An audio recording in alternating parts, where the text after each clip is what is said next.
Good afternoon, and welcome to episode 6 of the Redhead Boy podcast, hosted by me, Harry Allen. Goh, episode 6. I'm super enjoying doing this podcast. Can't believe that we're on episode 6 already. Hope you guys have been enjoying the show so far. Thank you for everyone who's been listening and all that stuff. So today we've got a good one where I'm going to be talking all film and TV shows.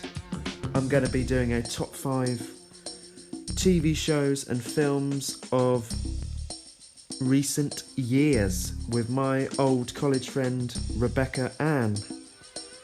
Oh, it was such good fun going through our top 5 TV shows and films. I super enjoyed doing that with Bekka. She's such a nice, down-to-earth girl, and we're super good friends. I'm looking forward to catching up with her in person after this lovely lockdown is down? After this lovely lockdown is done. That's what I meant. Crikey. That was a brain fart. So, without further ado, let's start this episode 6. Can you do me a favour? Because I just messed that up. I forgot to press record on that very first bit. Oh no! Sorry, we were doing so well. And what is your first one on your list? Well, your honourable mention, anyway. The Office, the US one with Steve Carell. I love Steve Carell. He's just hilarious. It's about just office banter, really, and office pranks. I find it relatable because I work in an office. So it's just a good film to watch in the background as well. You can see it 100 times and still laugh. It's like Friends. So. Cool. No, Steve Carell is like hilarious. He's like so funny. Yeah. So, yeah. And also you got John. Oh, I knew I was going to mess with his name. John. Krasinski? Krasinski. I was like, I'm either going to stutter on it or butcher it. And because he directed A Quiet Place, hasn't he? Yes. So he directed that. Mm-hmm. So, and he's like mentally talented, like super talented. So I haven't actually watched any of the US Office like at all. I think I only recently started watching. I would say recently, at the beginning or the end of last year. But the first season's probably the most cringiest, just because Steve Carell's character is very very crude in that. But later throughout the other seasons, they change him, they dial him down a bit, so it's a bit easygoing. But the first season, you're just so cringe to have. It's ridiculous. Like I bet, like working in an office, Mm-hmm. you probably like. Can you like look at your colleagues and be like, oh, this is this person? Yes, 100%. I've had that conversation with a manager a lot of times. There's definitely people that relate to. There's a character in it. He's hilarious, played by Rainn Wilson. He's just, there's someone in my office that's just him to a T. Cool. That's hilarious. If you watch, you'll know what I mean. yeah, nice. I think that's always funny when you watch like a show and you end up actually like really relating to it, going, this is how I feel like on a day-to-day basis. Honestly, there's a lot of the tricks it's basically a set, and the gist of the show is where they're aware there's a camera on the studio, and they're filming a day-to-day office life, and they constantly have these shots where they just pan to people and you just see the reaction of like an honest comment, and some of the people are sitting there and their faces are hilarious. You think, yeah, I've been there. It's just relatable. It's brilliant. Yeah, no, it's cool when they do shows like that, because it's like they must have such fun like recording it and everything. Yeah, definitely. They two of the women have brought out a podcast anyway called Office Ladies, and they basically watch each episode and tell you behind the scenes bits and stuff. And some of it's just so funny. They say a lot of it was improvised and stuff, and yeah, it's really good. That sounds sick. I might have to check that out actually. Yeah, it's really good. Before I forget, let's play a little clip of the trailer that I've got. Now on DVD, The Office. I think that pretty much sums it up. Own the smart, funny series that's a hit with fans and critics alike. Put my stuff in Jell-O again. Viciously deadpan. That's what she said. Never has a lousy job been so much fun. You're a gentleman and a scholar. See, I'm going to do my honourable mention. I watched it recently. It's on Netflix, but I think it originally came out on Channel 4, and it's called Pure. Now, this show was like hilarious. It's about this young Scottish girl that decides to go to London randomly because she suffers with, well, they call it OCD in the show, but she suffers with graphically visualizing sexual things.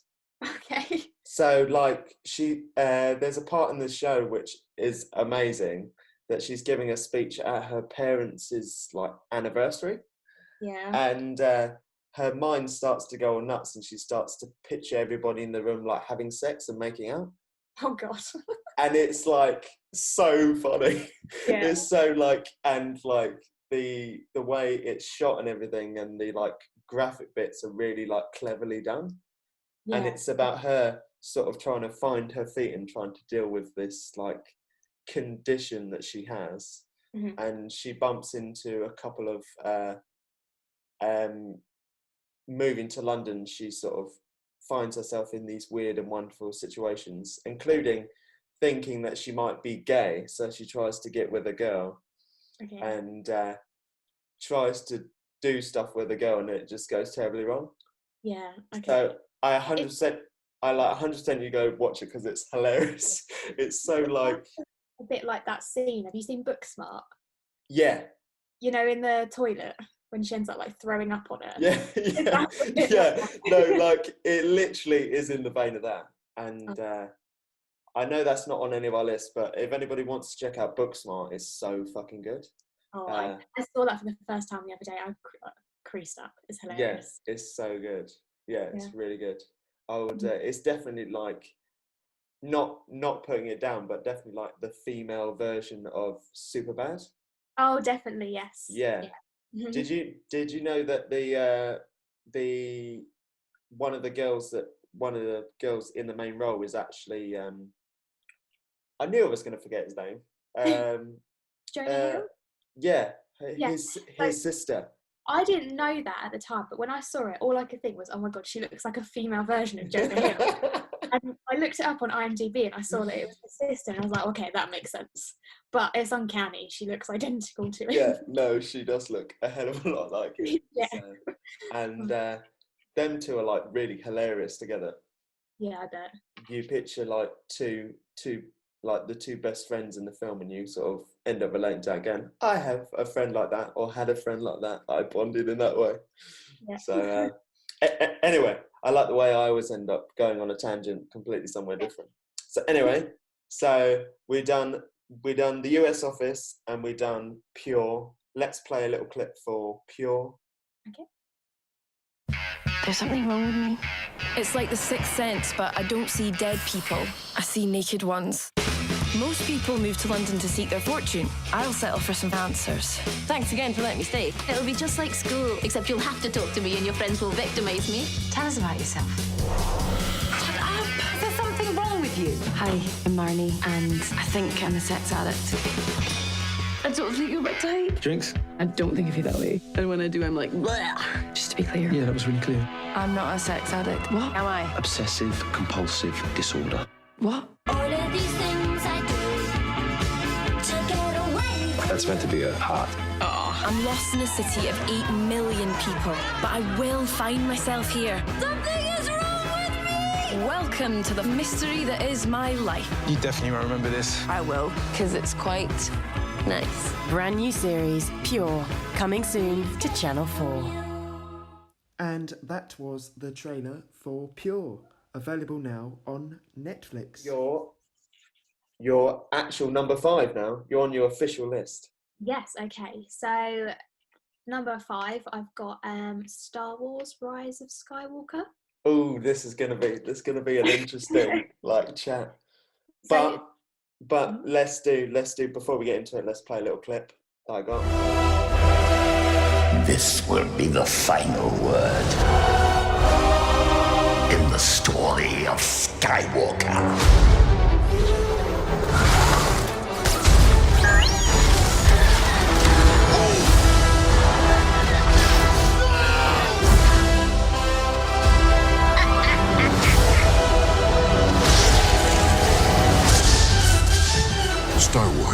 Rise of Skywalker. So this one I've heard got a lot of mixed reviews, as it was. A lot of people didn't like it. A lot of people, said it was mediocre, etc. I really liked it, mainly because I just thought it kind of tied together. It was like a final, for that trilogy. Essentially, it worked out well. All your questions got answered, really. But I was actually really shocked that she was the granddaughter of, was it Palpatine? Yeah. Like, I didn't see that coming at all, and I don't know. I just thought it was a really good twist. I guess because it's someone that you kind of forgot about in a way, but an essential character they brought back. Yeah. But no, I really liked it. I thought it was really good. But the ending, though, I when they kissed, I was like, what is happening? Yeah, no, that bit definitely felt like, okay. I felt like they felt like that was a bit forced. They were like, okay, they should kiss now. Yeah. And then I was like, what? I was like, if it would have been more like a sibling relationship, if anything. Yeah, it felt like that to be honest. Mm. Yeah, I think I have mixed feelings on this film. Yeah. But I think it's because Star Wars is like so close to my heart. So did you go see this in the cinema, or did you watch it at home recently? No, we saw it at the cinema. It was quite good. We saw it at Port Solent. Cool. Yeah, we went with Mike's sister and that, but it was really good. I really enjoyed it. They didn't really like it that much. Oh, really? They do like the Star Wars films, but they said they didn't really like that, the way that one was done, I guess. I think Mike as well, he's in like mixed feelings. He likes the film, but he was like, it could have been better. But I really enjoyed it. Yeah. Maybe that's that's always interesting when you go to the cinema and like you're the only person that's like really enjoyed it, and then the rest of them are like, nah. Yeah, you're like, what's wrong with you? So I definitely think like the Emperor being like Rey's granddad was like completely out of left field. I was like, okay. Yeah, definitely. I feel like I think they were going to bring back as well. I thought. I feel like it was because did you see the one prior to this one? Yeah. What did you think of the Last Jedi for the last one? Like before? I like him, to be honest. The trilogy. I wouldn't say it's my favourite because obviously I do like the old ones. Yes. But no, I liked him. I guess. I mean, I was kind of sad when they killed off certain people, but I guess you can't have a trilogy about someone important dying, can you? No. It seemed to be. Well, I think the whole theme of this like new trilogy was like out with the old and in with the new. Yeah. So yeah, pretty much. But I feel like because Last Jedi got like such a negative rap from all of it, because Rian Johnson, the director, does do like some extreme swings towards like different stuff. Yeah. Especially in introducing like emo Luke that doesn't want to do anything anymore, which obviously upset a load of nerds going, that's not my Luke Skywalker. So I feel like they sort of like, those little fire emergency things where you break the glass. Yeah. I feel like that's what the Emperor was to them. They were like, we must bring him back because we want people to love this film, like everybody.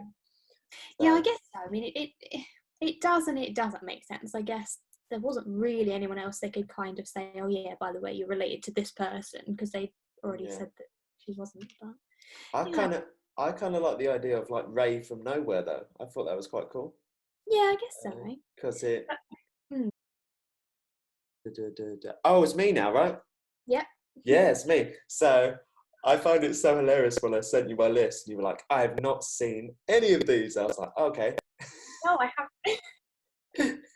So did you check out any of the trailers for them, or did you not get a chance? No, I haven't had a chance yet, to be honest.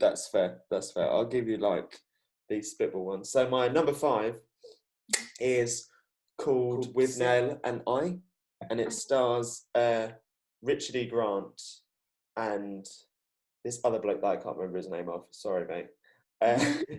You're very good as well.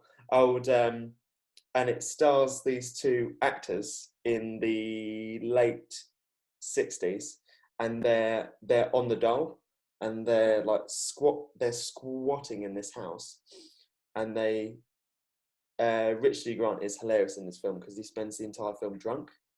Right. And he's like this flamboyant, wants to be Shakespearean actor, like very posh sounding. And they end up going away to his uncle's house on a farm. And Richard E. Grant's uncle is played by Mr. Dursley out of the Harry Potter series. And he plays a very flamboyant and very much a homosexual character. And he secretly fancies Withnail's friend, and they go to the house and loads of weird and wonderful things happen, and they get pissed and end up upsetting the peaceful countryside, and it's really, really funny. It's like so well written. So. I'm a trained actor reduced to the status of a bum. There is, you will agree, certain je ne sais quoi, very special about a firm young carrot. Excuse me. These aren't mine, they belong to him. You're drunk. I assure you I'm not, officer. I've only had a few ales. Yeah, so that's Withnail and I. Check it out. I don't know if it'll be your cup of tea, but definitely check it out. Did you fancy doing your number 5 now? So my number 5 is Breakfast Club, or The Breakfast Club. I really like this film. It's 1985, so it's proper 80s. I do like the 80s era. It's one of my favourites. It's such a simple plot as well. It's just about like 5 kids going to detention, all from different walks of life, hating each other and then kind of becoming friends, more or less, but knowing they're never going to hang out in real life once detention's over. It's such a movie that me and my mum watched it, so it's kind of like one of those kind of movies. I can watch it if I'm feeling sad or something, or I miss my mum. But yeah, I really like it, but Mike doesn't like it. Oh, really? Yeah, he's like, oh, these films are so old. That's funny. It's not that old though. No, it's just, for me, it's a timeless classic. Like, I love this film. I'll watch it again and again if there's nothing else on TV. So it's just one of my favourites. Yeah, everybody's got one that they like sit down, and even if it's like not like the best thing, if it's one that you like remember sitting down with your parents or with a loved one, you're like, yeah, I'll sit down and watch this. So yeah, definitely. It's got such a good soundtrack as well. So. Yeah. Everybody forgets everybody remembers the tune at the end and everything. So it's alright. I'll try and hold back the willingness to sing it right now. It's definitely worth a watch. Yeah. It is now 7:06. You have exactly 8 hours and 54 minutes to ponder the error of your ways. Any questions? Yeah. Does Barry Manilow know that you raid his wardrobe? A brain, a beauty, a jock, a rebel, and a recluse. Can't believe this is really happening to me. Before this day is over, they'll break the rules. Chicks cannot hold their smoke. That's what it is. Bare their souls. I'm a nymphomaniac. Are your parents aware of this? Take some chances. Being bad feels pretty good, huh? And touch each other in a way they never dreamed possible. Why'd you do that? Because I knew you wouldn't. The Breakfast Club. Cool. I'm going to move on to my number 4. Yeah. And it is a film called Sing Street. Have you heard of Sing Street? Mm-mm. Cool. No. So it's about this young. It's set in Ireland. I don't know what that accent was. It definitely wasn't Irish. And it's about this young lad. He's having trouble at home with his parents. His parents are obviously going to divorce him. And to save money, they end up sending him to a cheaper school. Mm-hmm. So he ends up joining this rough Irish school with people chucking shoes at him and stuff like that. And the vicar shoving his head in the sink because he's not wearing the right uniform and stuff like that. It's proper Okay. And on the first day of school, he notices this young girl outside the gates, and you'll like this because the film's set in the 80s. Okay. So, and there's this young girl that's got, you know, the typical big hair with the like loud makeup on her eyes and stuff. And he fancies her straight away. Right. So he walks up to her, and he's a big fan of music, and his brother is a massive stoner, and he's a big fan of music. And he says that he's in a band, and he says, we want a model that's in for our band. Do you want to be in our music video? She says, yes, like smiling at him, because she's like 16 and he's like 15. So she's that little bit older. So she gives him her number and says, yeah, like contact me and we'll be in this video. So he turns around to his one and only friend that he's got at school so far, this little ginger kid, and says, we need to make a band. So they make a band very quickly and end up shooting like a range of videos, and he ends up finding his like true calling. And there's loads of like references to like different fashions and different bands from the 80s, like Boy George and stuff like that. And loads of different, and the main highlight for the film is the music is amazing. Like literally it's all original music, and they perform all the music in the film, and the music's great. You will generally love it because it's in the vein of the 80s. And it's really good. It's generally really good. I watched it a while back, and then a filmmaker friend reminded me of it, and I watched it again. I was like, it's just like it's a film that just makes you feel good and stuff. Yeah. So it's really good. Definitely recommend. You put that on your list, and then you tell me what you think of it, because it's really good. Yes, definitely. It sounds good. Do you want to be in a video? It's for my band. You're in a band? We need to form a band. Experience a heart-melting romance. It's all about the girl, isn't it? I think she's just amazing. That hits all the right notes. Not exactly the Beatles, is it? You can't help but fall in love with the feel-good film of the year. What are you all wearing?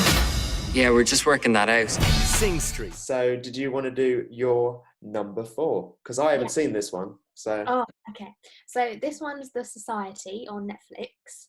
Again, this one's a short season. I think it's about 10 episodes, maybe. So basically, it's a bunch of teenagers originally going on a school trip out their town. And it seems to be like the whole town's kids. So there's like not a single kid left. They're off in like to the mountains, and then there's a big storm. So halfway on the way, they say, right, we're going to have to turn back. It's too bad. We can't carry on. And they come all the way back to town, and none of their parents are there. There's literally no adults anywhere, and the bus drivers drive off. They don't even stick around. So all these kids are on their own, and they start, calling. There's no reception, there's no service, there's no Wi-Fi, there's nothing, and everyone in the town's gone. It's just the kids, and then all these like strange things start happening, and then they do what normal teenagers do when they're unaccompanied, have parties and just get drunk and loot things. and then it kind of like has I want to say a time jump almost, like say 6 months. Obviously there's only one main supermarket, so they have to start rationing food and all the electric and stuff like that. And it just starts kind of getting a bit feral, because it almost turns into everyone for themselves. And obviously these kids are trying to become leaders, and obviously all these other kids are like, no, you're not going to be in charge of me, I'm going to be in charge, and all this. It's a proper good watch. It's quite intense as well. There's like some murders going on and everything. It's not just cool. It's pretty good. And then right at the end there's a big cliff. Wow. It sounds like, have you ever seen Lord of the Flies, the film Lord of the Flies? No, but it is actually taken from that. It's an adaptation. Has it really? Oh, okay, Yeah. cool. Yeah, no, it sounded like quite similar to it. Yeah. Definitely. So 6 months ago, we were children. This is who we are now.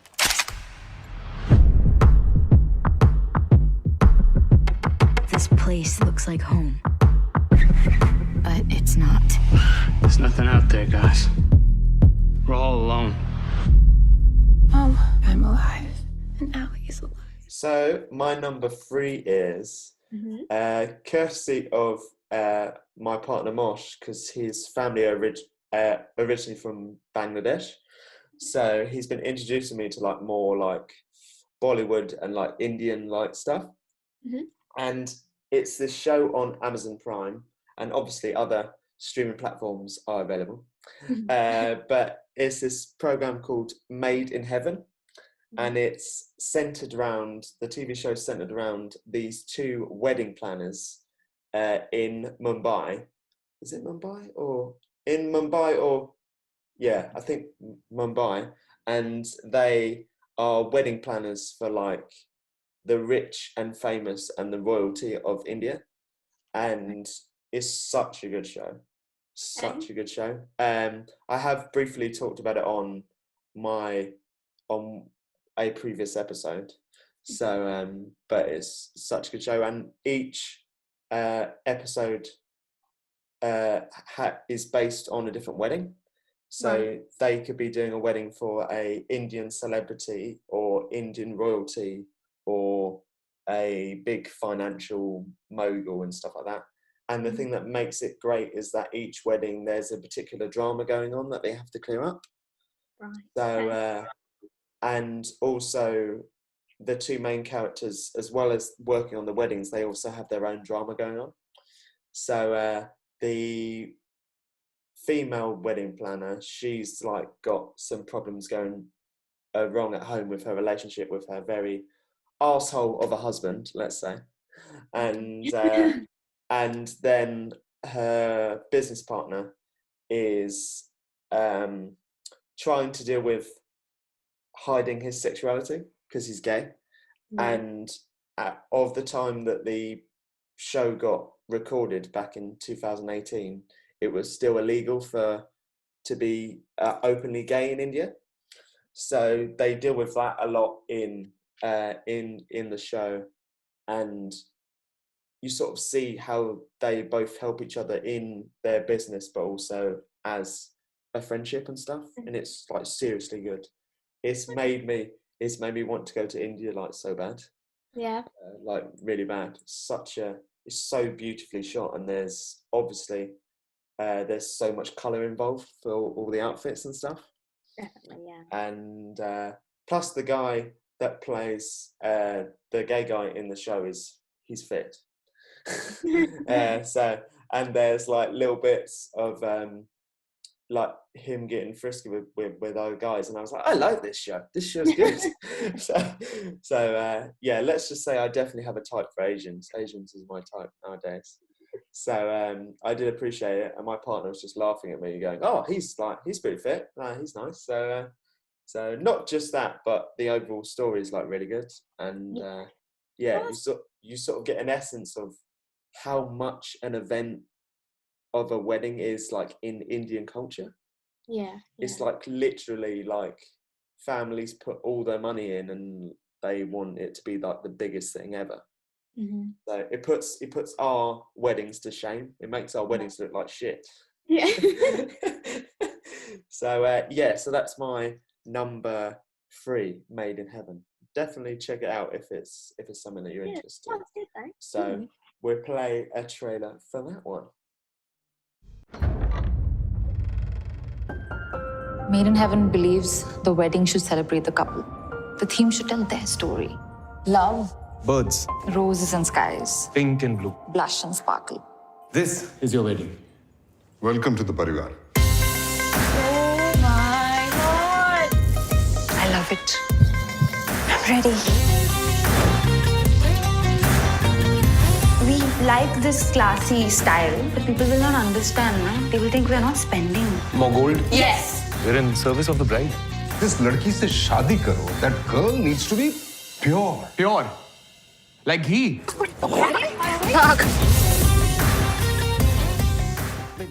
Give me your number 3. So this one is a series, The Punisher. I really like that. Have you seen that one? No, I haven't. Do you know what? When it came out in, what was it, 2018 or something like that, I was like, I need to watch this because I've watched the Daredevil one and really enjoyed that. That was really good. and but it's one of those one of those that's just slipped past me that I need to watch. Yeah, there's 2 seasons now, but I think the first one's pretty good. Not that the second one isn't, but that's just my preference. I really like this. So it's kind of centered about this ex-Marine, Frank Castle. So long story short, he's on a rampage to try and find out who murdered his family. And he wants to know, who he's trying to track down, who killed his wife and his kids. Obviously, I won't say what he finds out because you haven't seen it, but it's just a whole story kind of centered around, trying to find the truth from him. There's a lot of, blood and gore and a lot of twists and stuff you wouldn't see. Yeah, no, it's just a lot of twists and turns, and it's one of those things. I think they're about an hour long each episode, and once you watch it, you want to see the next one straight away. Yeah. But I prefer DC to Marvel anyway because it's just more gritty and more real. So I definitely. Yeah, is the action really good in it? Because I remember when they introduced him in Daredevil season 2, and I was like, the action was like brutal. It's pretty much every episode is like full throttle. It's amazing. They're not afraid to kind of get, I don't know, really rough, I suppose. Yeah. But yeah, definitely amazing. Things that I'd done.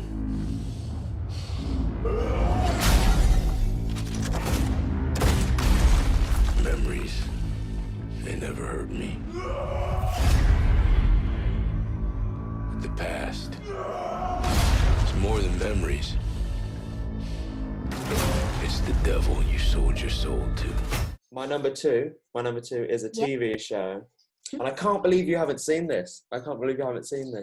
It's like so good. Fleabag. Yeah, no, I've heard a lot about it, but I haven't seen it. Yeah, starring Phoebe Waller-Bridge, and she also writes it as well. Okay. She's the lady that's. Have you seen Killing Eve at all? No, I haven't seen that either. Okay. She writes that as well, and it's such a good show. It's about a woman that's trying to deal. It's pretty much just about a woman trying to deal with her crap. Right. And she's dealing with the death of her best friend at the beginning of the first season, and the thing that makes it really good is like the writing and also like the honesty of like a single woman living in London trying to figure out her life. Yeah. And the thing that makes it funny is that she breaks the fourth wall and talks to the audience. Oh, okay. So it's really funny and like tongue-in-cheek, and you feel like when you're watching each episode that she's like personally talking to you. Yeah. So I 100% you need to go and watch that like now. Okay. So it's so good. It's on BBC iPlayer, but also the first season is free on Amazon Prime. Oh, hello, Kat. How are you? You know that feeling when a guy you like sends you a text at 2 o'clock on a Tuesday night asking if he can come and find you? And then you open the door to him like you've almost forgotten he's coming over. Oh. Hi. Hey. Oh my God, definitely not. That does nothing for you. What? These are my clothes, Boo. I've been wearing these all day. It's really not that bad at all. You got them all by the balls, causing waterfalls. How did you meet? Now, give me your number two. Tell me what it is. Instant Family with Mark Wahlberg. I really like this one. I only watched it recently, but after I watched it, I knew it was going to be one of my favourites. Have you seen this one? Yes, I have actually. I have. Yeah, I wasn't like sure about that at first, but it's actually like a really heartfelt, touching film, isn't it? Yeah, it's like you say, it's got definitely funny moments. I love the little kid where he's so accident prone.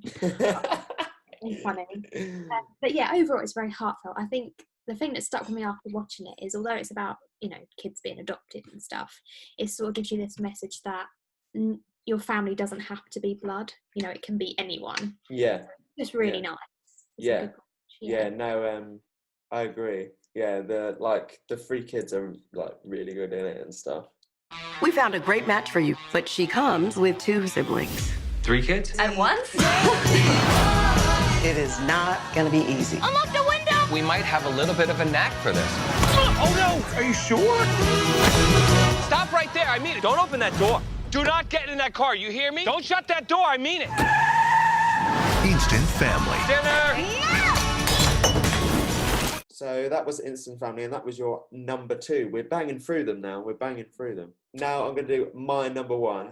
It is Taika Waititi's new film, Jojo Rabbit. So have you seen trailers for this? Yes, I have seen the trailer. Yeah. So it's it's sort of like a film concept that you think that you could never get away with doing.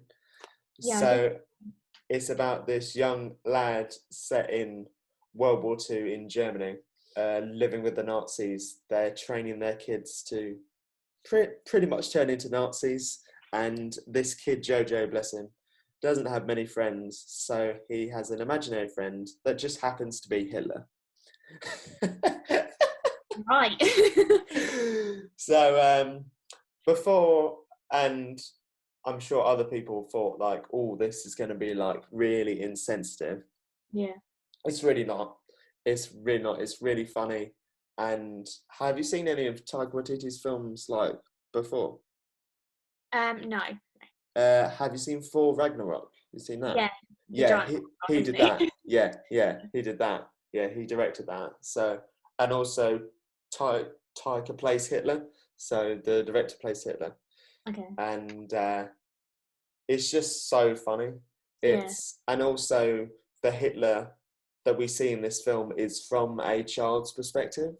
Right. So he's not like a scary dictator. He literally talks the way a 12-year-old boy would talk. And it's really like hilarious. It's super funny.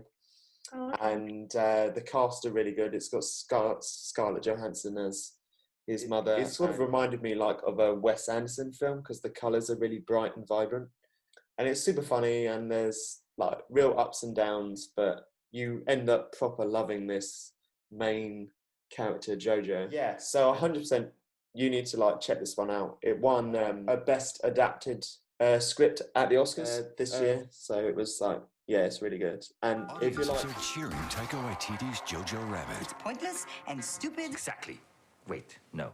It's satirical brilliance. If there's one thing that Gestapo are known for, it's our sense of humor. 5 stars. That's impossible. Believe it, brother. There's no other film quite like it. God help me. It's a dazzling achievement. It's time to burn some books. so that was my number 1. Yeah. Now, what we did earlier is that you accidentally gave your number 1 up already. But yeah, so your number 1 was The Rise of Skywalker. Yes. The last one in the Skywalker saga. No, that's our list. That's our like top 5 film and TV shows of recent years. Yes, definitely. That was awesome. Thank you so much for coming on. That's all right. Thanks. And we definitely need to catch up in person soon because it's been too long. Thank you, and you. Cool. Thanks for coming on. All right. Bye. I'll see you later. So that was mine and Bekka's top 5 films and TV shows of recent years. Thanks, Bekka, for coming on. It was super laugh. It's always good catching up. It's been too long. I look forward to meeting up with you in person and having a good catch up. So that is the end of episode 6 of the podcast. Thank you for all that have listened, and I hope you enjoyed that. Maybe let us know what your top 5 TV shows or films are of most recent years that you've watched. So, as always, I'm going to end with something a little light-hearted, and today I'm going to play out with McFly's NHS charity single of their song It's All About You. And until next time, you guys take care. Hello, it's McFly here. While we're going through one of the most challenging times we will ever experience, we know that there are some incredible people out there risking their lives every day. Everyone in the NHS, all the carers, all the key workers, who are still working to keep this country running, to keep us safe and keep us alive. We owe you so much right now. Doctors, nurses, carers, all the emergency services, volunteers, and there are so many more key workers. We wanted to say thanks the only way that we know how, through music. So we've recorded this song while we're on lockdown to say that right now it is without doubt all about you. It's all about you. It's about you. It's all about you. It's all about. It's all about you. It's about you. It's all about you. Yesterday you asked me something I thought you knew, so I told you with a smile, it's all about you. Then you whispered in my ear and you told me to. Said you make my life worthwhile. It's all about you. And I would answer all your wishes if you asked me to.